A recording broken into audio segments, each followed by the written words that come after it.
morning friends, myself Subhita Basu and you're watching Let's Study.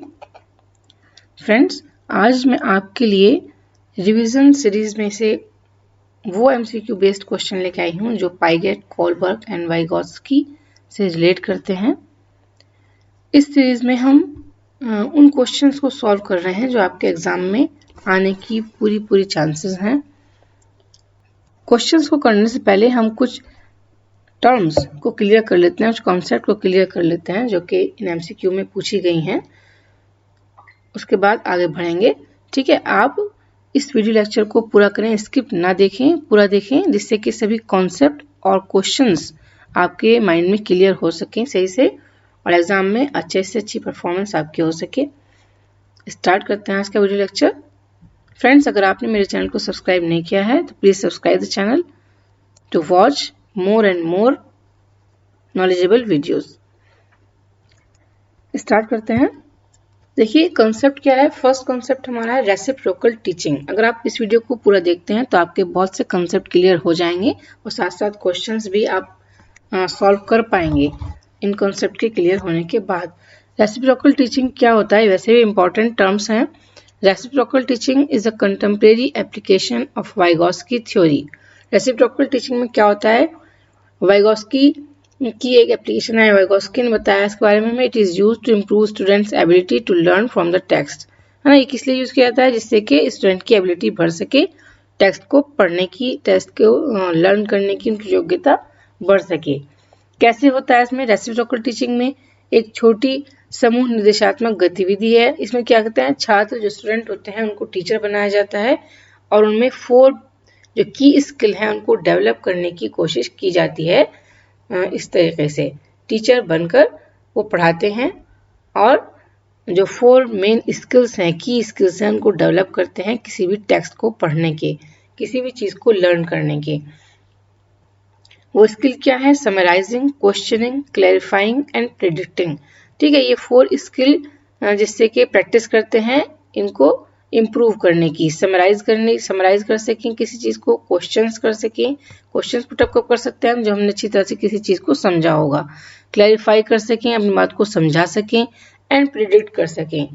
ठीक है, पारस्परिक अध्यापन एक छोटी समूह निर्देशात्मक गतिविधि है जिसमें छात्र शिक्षक बनते हैं, है ना, और उन 4 रणनीतियों का उपयोग करके चर्चा का नेतृत्व करते हैं जिन्हें अच्छे पाठक पाठ को समझने के लिए उपयोग करते हैं। तो इस तरह से ये आपकी रेसिप्रोकल टीचिंग है। नेक्स्ट कॉन्सेप्ट है इनसाइट लर्निंग। इनसाइट लर्निंग क्या होता है, इनसाइट आप समझते होंगे अंतर्दृष्टि, अधिगम। जो कुछ भी हम अपनी अंतर्दृष्टि से सीखते हैं उस अधिगम को हम इनसाइट लर्निंग कहेंगे, अंतर्दृष्टि अधिगम कहेंगे। A type of learning that uses reason, जिसमें रीजन का यूज किया जाए, specially to form conclusion, inference और judgement to solve a problem. ठीक है, संपूर्ण परिस्थिति का प्रत्यक्षीकरण, पूरी जो परिस्थिति है, पूरी परिस्थिति का प्रत्यक्षीकरण तब फिर बुद्धिमत्तापूर्ण उचित अनुक्रिया प्रकट करने को अंतर्दृष्टि कहते हैं। हाँ, जो पूरी हमारे चारों तरफ चीजें मौजूद हैं उनका प्रत्यक्षीकरण करना, उनको ध्यान से देखना कि सब चीजें किस तरह से हमारे प्रॉब्लम को सॉल्व कर सकती हैं और फिर बुद्धिमत्तापूर्ण, है ना, इंटेलिजेंसी का यूज करके अपनी उचित अनुक्रिया करना और अंतर्दृष्टि से उन चीजों को सॉल्व करना, उस प्रॉब्लम को सॉल्व करना, उसको हम इनसाइट लर्निंग कहते हैं। परसेप्शन क्या होता है, एक होता है परसेप्शन, एकोमोडेशन, एसिमिलेशन और स्केमा। स्केमा भी बहुत इंपॉर्टेंट है। परसेप्शन क्या होता है, जब हम किसी चीज को इंद्रियों द्वारा ग्रहण करते हैं, अपनी इंद्रियों से समझते हैं, जो नॉलेज हम इंद्रियों द्वारा प्राप्त करते हैं उसको हम परसेप्शन कहते हैं। द एबिलिटी टू नोटिस और अंडरस्टैंड समथिंग, किसी भी चीज को समझने की जो एबिलिटी है हमारी या अंडरस्टैंड करने की, उसको हम परसेप्शन कहते हैं। किस तरह से अंडरस्टैंड करने की, इंद्रियों द्वारा, अपनी जो इंद्रियां हैं हमारी उनके द्वारा हम किसी चीज को समझते हैं। A particular way of looking at और अंडरस्टैंडिंग समथिंग, एन ओपिनियन, उसको हम परसेप्शन कहते हैं।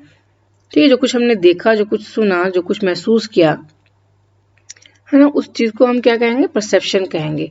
एकोमोडेशन, Accommodation क्या होता है? Is a term developed by psychologist Jean पियाजे to describe what occurs when new information, जो कुछ भी हमारे पास नॉलेज है और जब हमें न्यू नॉलेज मिलती है उस चीज़ के बारे में, और एक्सपीरियंस, ये कोई अनुभव होता है, हमें किसी चीज़ के बारे में हमारे पास नॉलेज है पहले से, अब हमें नई इन्फॉर्मेशन मिली या नया एक्सपीरियंस से हमें कुछ पता चला, तो क्या करेंगे हम, जो हमारे दिमाग में स्कीमा पहले से बना हुआ है उस चीज़ की जो परछाई, जो छाप हमारे माइंड में पहले से है, उसको हम चेंज करेंगे, है ना। उसको चेंज करने में जो कुछ हम नई इन्फॉर्मेशन डालेंगे उसको हम एकोमोडेशन कहते हैं, ठीक है।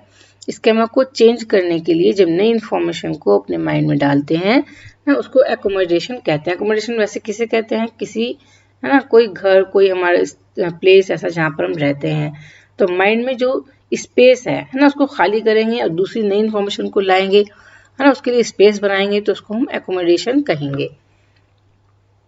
एसिमिलेशन, है ना, एकोमोडेशन क्या कहेंगे? एजुकेशन की टर्म में एकोमोडेशन हम नई इन्फॉर्मेशन डालने को अपने माइंड में कहते हैं, स्कीमा में चेंज लाने को कहते हैं। स्कीमा किसे कहते हैं? स्कीमा जो कुछ हमारे पास नॉलेज है ना, वो पहले से जो नॉलेज हमारे पास किसी चीज को लेकर, उसको हम स्कीमा कहते हैं, ठीक है। जो परछाई हमारे दिमाग में बनी हुई है, जब हम उस चीज के बारे नाम लेते हैं, जैसे कि हम एनिमल की हमारे परछाई बनी हुई है कि हॉर्स की परछाई है दिमाग में हमारे ना। हॉर्स क्या होता है? इसके 4 लेग्स होते हैं, एक लंबी पूंछ होती है ना, तो वो एक बड़ा सा एनिमल होता है, तो वो क्या है? हॉर्स है, तो एक स्कीमा है हमारे दिमाग में, ठीक है। अगर हम हॉर्स कहते हैं तो हमारे दिमाग में एकदम से परछाई बनती है माइंड में कि जिसके 4 टांगे हों और जिसके एक बड़ा सा जानवर हो, वो क्या होगा? वो स्कीमा होगा हॉर्स का, ठीक है। एकदम से हमारे माइंड में हॉर्स की छवि बन जाएगी, तो उसको स्कीमा कहेंगे। उसके बाद जो कोई चेंज होता है तो उसको हम एकोमोडेशन कहेंगे। Assimilation, assimilation of knowledge occurs when a learner encounters a new idea and must fit that idea into what they already know, ठीक है। उस आइडिया को जब वो दिमाग में फिट करता है, the learner encounters a new idea, किसी नई चीज का पता चलता है उसे अपने माइंड में, वो उसको जो पहले से हमारे दिमाग में है उसके साथ मिला लेता है, तो उसको हम एसिमिलेशन कहते हैं, ठीक है। आत्मसातकरण एक ऐसी प्रक्रिया जिसमें बालक किसी समस्या का समाधान करने के लिए, ये मैंने आपके लिए बाइलिंगुअल लैंग्वेज में बनाया है वीडियो, जिससे कि आप हिंदी और जो हिंदी भाषी हैं, जो हिंदी में समझना चाहते हैं वो भी समझ सकें, और जो इंग्लिश में समझना चाहते हैं वो भी समझ सकें, अपने नोट्स तैयार कर सकें इन कॉन्सेप्ट को लेकर।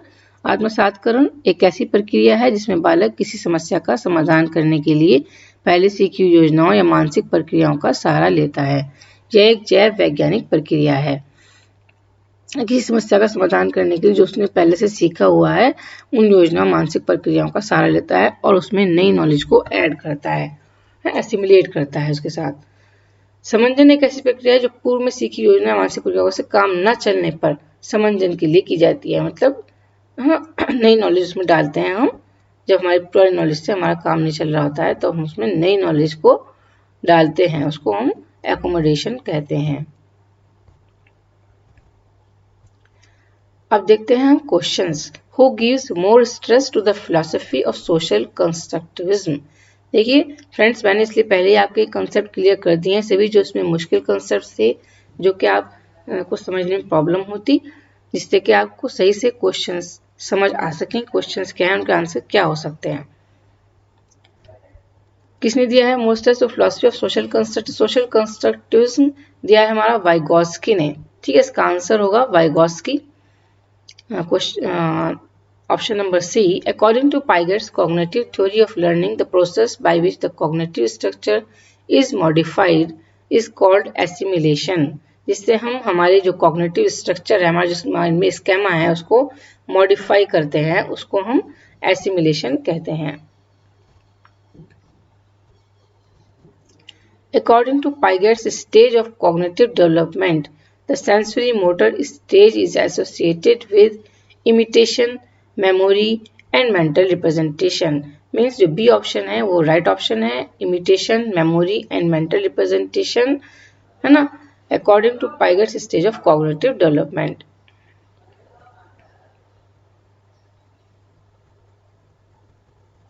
Question number 4.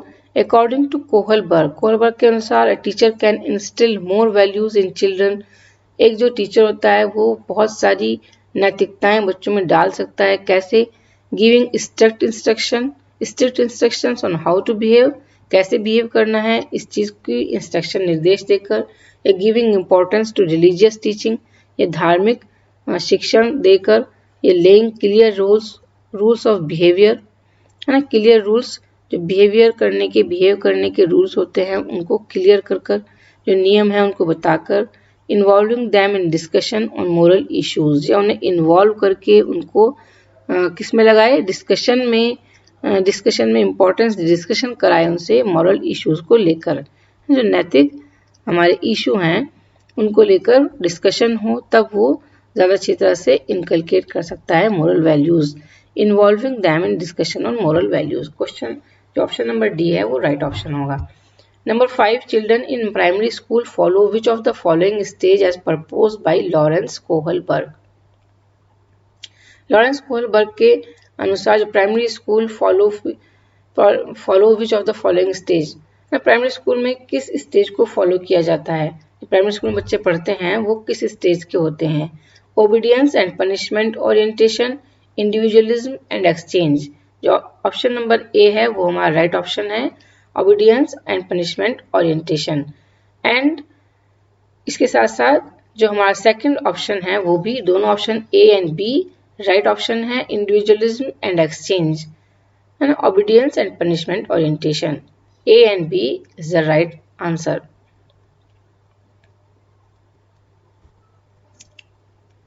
Number 6, according to Kohlberg के अनुसार the level in which the child's morality is controlled by the fear of punishment,